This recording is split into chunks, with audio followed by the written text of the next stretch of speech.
On this episode of Grassroots Garage, we have a proper race car, Shane's 1.5J Toyota Cressida.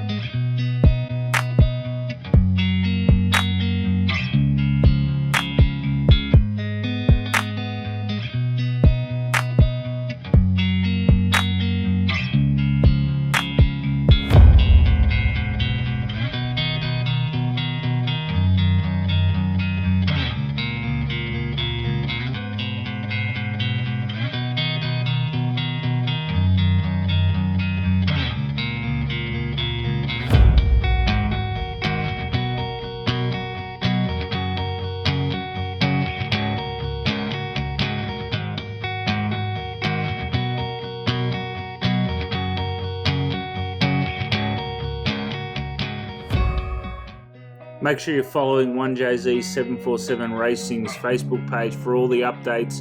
It's where all the good content's going to be posted, all the videos of all the progress.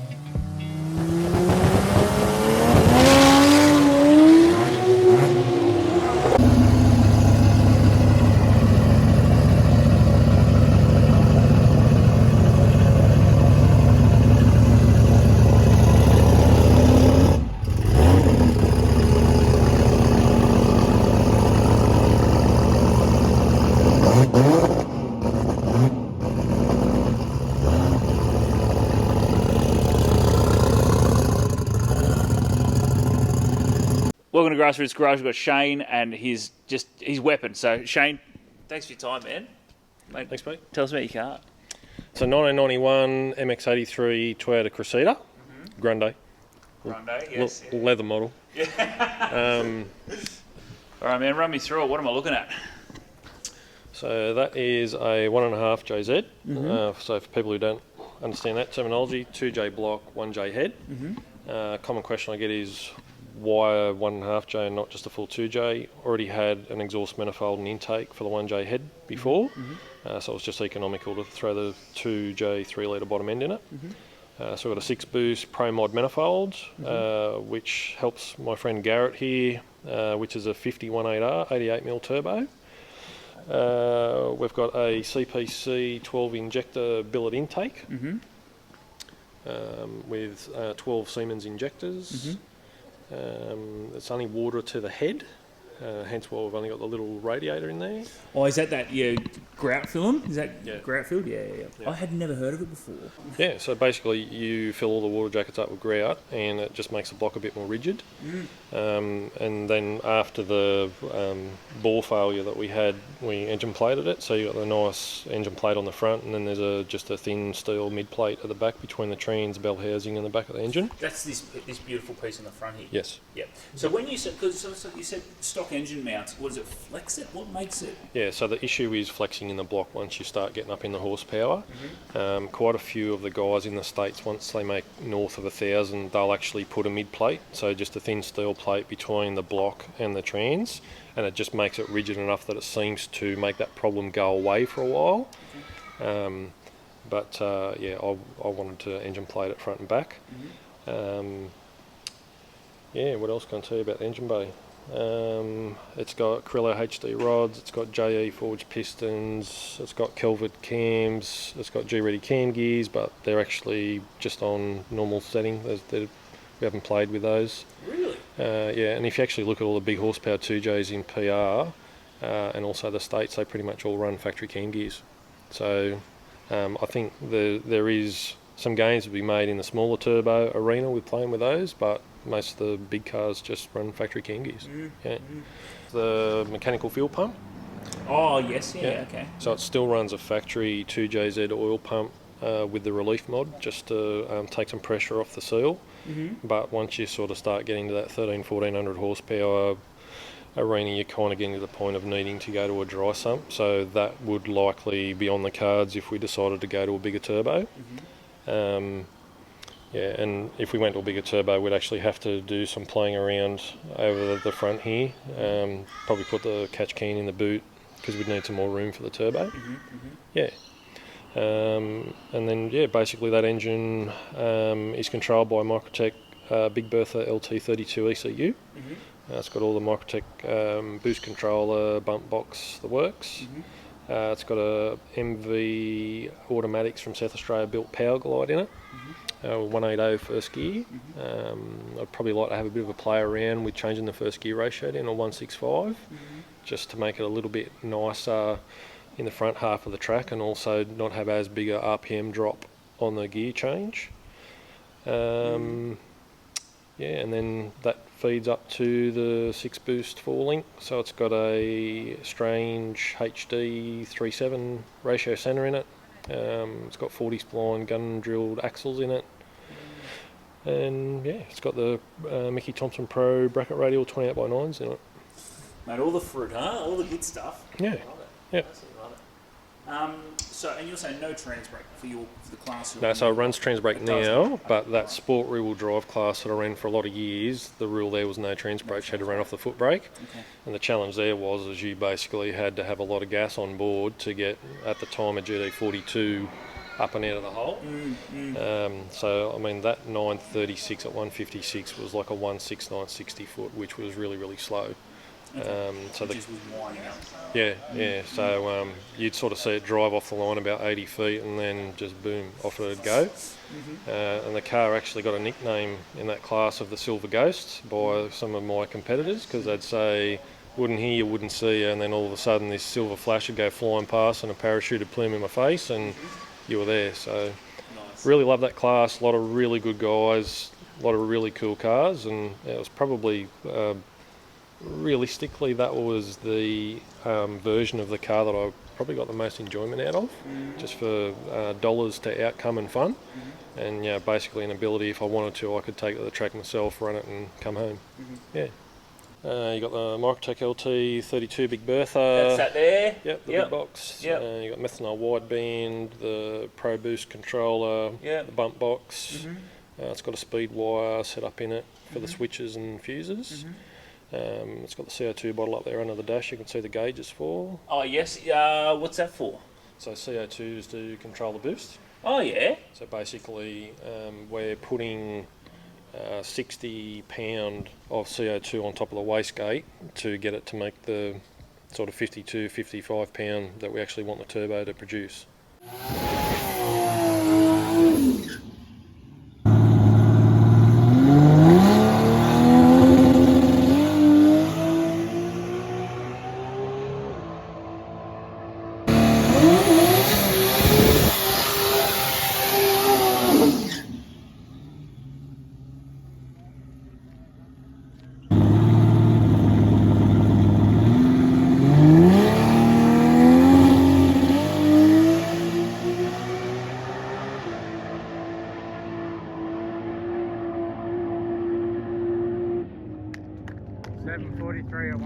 So I've owned the car for about 22 years. It was Mum's car before it was my car. Really? Yeah. And I bought it off her because I had HZ holding it before this, that I was sick of stuff getting stolen off, and I thought no one's going to steal anything off a Cressida.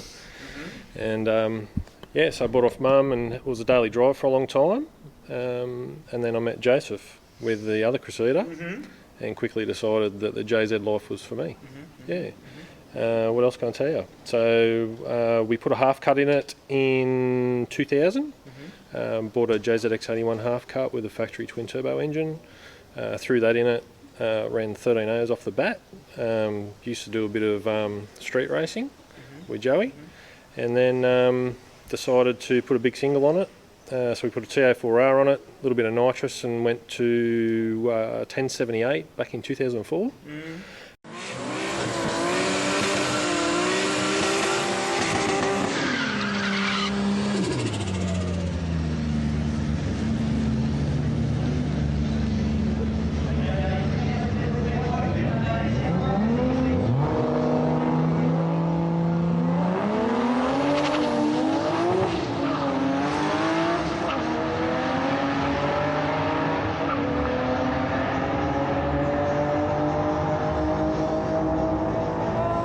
And then put another bit bigger turbo on it, still completely factory 1JZ, went 1017 at 137 mile an hour full weight. And then Justin and I sort of concocted a plan to go with the big block, so we put the 2J bottom end in it. Still with a Toyota factory auto, beefed up by MV in South Australia. We went 998, but we started to have some issues with reliability of the box back then, because sort of no one was really playing with them back then. Put the power glide in it, straight away went 936, 156 mile an hour at Sydney Jambo, off the foot brake, no trans brakes allowed in that class. Nice. About 2009, we took the rego off it, put the Lexan windows in it, gutted it, and went a bit more serious, and we went 787 in 2014. Really, if it had working lights and blinkers and glass, you could have streeted that setup. And then we actually went to Sydney Jambo. No, sorry, that was at Sydney Jambo. We then went to Queensland Jambo a couple of months later, and we split a bore in the block, which was pretty common when you use factory engine mounts on a 2J and you start making some power. So is that where it cracks near the engine mount, is it? So it actually cracks the cylinder bore on about number 3-4 cylinder, depending on which one you end up with. Yeah. And then it just pumps it full of water and hydraulics it. So we got out of it not too bad, bent the crank, touched the valve, so we could recoup that engine just with a few bits and pieces. But I took about 3-4 years out, just with family life, kids, wife going to uni, what have you. And then the decision was made, no, let's go a little bit more serious. So car went up to Kyle at 6 Boost, who completely redid the cage. I basically said, look, do whatever you want to do in the engine bay. He engine plated it, moved the engine back, built the fuel and oil catch can setup. And the car is pretty much as it is now. And we got down to 765 at 181 at Sydney Jambo 2021, still with the factory IRS. And when I say factory IRS, it was completely factory half shaft, factory drive shafts, factory diff casing, factory diff internals, just with a welded in plate to lock it. Pretty confident that would have actually went 7.5 something with the IRS still in it. And I actually sent it back up to Kyle to do some front suspension changes to suit the IRS, and after a bit of a conversation around cost to outcome ratio, we elected to leave the front end alone and actually full linked the rear, and that has paid absolute dividends. So about 3 weeks ago in Queensland, went up there for a private track hire, went 117 in the 60 and ran a 743 at 180 mile an hour with a couple of pedals.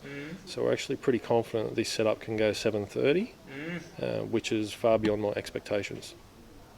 Yeah. So what was the driver behind the car originally? After going in for a run in Joey's, 13 seconds for a pretty low budget car sounded pretty good. And then I started watching all these VL turbo videos out of Victoria on fullboost.com. And that sort of got the brain ticking over for, hey, you know, leather interior, 4 doors. I could go run 10s, that'd be pretty cool in a Toyota, not in a VL. So that was a bit of the drive there. And then once we achieved the goal of 10s there, I started looking at the radial scene in America. So it's a class called Sport Rear Wheel Drive that we just sort of started to get at Jamboree here. So radial tyres, you could only pull the rear seat out. Had to have full interior, off the foot brake, no trans brakes allowed, and that was it. Working headlights. So we made some changes to run that class and got it down to 936 at 156, as I said earlier. And then that class basically was made defunct because of the safety concerns. Because you had me doing 156 and a few other guys in the 150 mile an hour bracket, but you also had some guys back in the 13s and 14s. And bottom line, if we whacked one of those guys, they were in deep trouble. So after that, we sort of had no home for a bit, deciding what class we wanted to go with. And in the end, we looked at Street 28.9 because we could fit the 28x9 slick under the factory rear end with the factory wheel tub. We ran that for a while, also dabbled in Mod 10.5 for a while and had a lot of success in that class. But yeah, the latest incarnation, we're back on the radial. Still Street 28.9 legal, so I'll pretty much run between there and the Kenda events. Let's just say you've stumbled across a bag, it's full of cash. What unlimited budget, what would you do to the car? Like, would you change classes? What would you do? What would I do? I would likely redo the floor from the firewall back in carbon, make it lighter. I would redo the diff length slightly. So when we put the 4-link in it, I wanted the more factory offset looking wheel. I didn't want the big dish wheel. Now learnt that makes it very difficult for fitting tyres. So I would just shorten the diff up and go to a more conventional 15 by 10 4-inch backspace wheel. And I'd put it on the 275. I can fit the 275 now, but if money was no object, I'd put it on the 275. That's what I'd do as far as chassis goes. You could probably make it a little bit lighter with fiberglass boot and front quarter panels. But the big change would be I'd go to a 3.2 stroker. Probably go to like a 94, 98mm turbo and try to squeeze a 6. Yeah. So right now, what kind of horsepower is it running? So it makes 1270 on Justin's hub here at the workshop. And that's on an 88mm Garrett. That engine was actually bolted together for E85 because that was originally in tension with this particular motor, and then after we'd bolted it together I made the change to methanol, so it's really not an ideal compression ratio for methanol. So that's pretty much maxed out with that turbo, that rear housing, those camshafts. Nice. I love that, man. So what's left of Mum's car? Well, mate, realistically... This mirror? This is Mum's mirror, is it? Yeah. So Mum loves it. She doesn't like she can't get in the passenger seat and come for a run down the quarter with me, but Mum still loves it. So, mate, it's all steel other than the bonnet. And that's all factory floor pan, other than the squaring off of the wheel tubs and the boxing in of the 4-link. So let's just say Mum says, that's it, I want my car back. Can you put it back to street? Not a chance. Not a chance, because you've cut the firewall, you've cut a few things. No, firewall's all factory, Yeah. but you just can't put it back on the street with a funny car cage and a 4-link. Right, okay. Yeah. In Queensland, you could probably get away with that, but New South Wales, no. It's registered in the Northern Territory. Yeah. All right, fair enough. So Mum's never getting a car back. I love that. I love that, man. All right, let's go car history. Tell us about your first car. First car was a HZ Holden Ute with a 253 V8, Celica 4-speed trans, Statesman front end, Caprice alloy, can't think of the terminology, but basically this nice piece along the bottom of the sills. Drop tank, dual exhaust, jelly bean wheels. It was my pride and joy. And I originally thought I'd put a VN 5 litre in it because that was the big thing to do in the late 90s.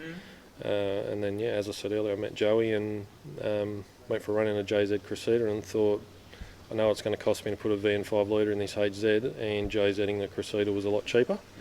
So the HZ basically got put in the shed at Mum and Dad's farm for a couple of years, and I really didn't drive it that much. And even though I hated this thing when I first bought it, fell in love with it and decided, no, this is me, this is the direction I'm going to go. I love that. Yeah. Have you got any other highlight street cars you've owned over the years? Mate, I haven't. No? Just dailies are just dailies, this is a race car? Everything else has just been daily drivers. Love that. Let's say you've got an unlimited budget now. You got your race car. I'm letting you just go to the max. You're running 6s in that. Just give us some of the cars that you'd own if you had unlimited budget. The next thing on the to-do list is a 57 Chevy 2-door coupe. Something I can put the kids in the back of and go and have breakfast and a coffee somewhere. Doesn't need to be fast. Just a set of bead locks, cheese cutters up the front. Look good, sound good. Wouldn't mind a 64 Impala as well. Big gangster rap fan growing up as a teenager. Bag it all up. And mate, probably outside that, I'd love a JZA80. Not a big horsepower one, just a nice one. And probably a Tommy Mackinnon Evo. And that would be my ideal collection. But so you're unlimited. I'm with you 100% on every one of those cars. But you're unlimited. So what are you dailying? You've got nothing but money. What would you daily? What would I daily? Yeah. I don't know. Wouldn't mind a 300 series with a nice set of wheels. Yeah. Probably after seeing some of the things I've seen on the street, I don't know that I want a fast car on the street anymore. Too tempted to be silly, and with young kids I just don't want the temptation, so a daily would not be a fast thing, it'd just look good, sound good. I love that. Maybe an Audi SQ7, quite like them. And that's it for Shane's race car. We love race cars. Shane, thanks for your time, man. Thanks, Pete. Legend. Thanks for watching, and make sure you like, share and subscribe to the YouTube channel. There's plenty more on the way. Stay tuned for the next one.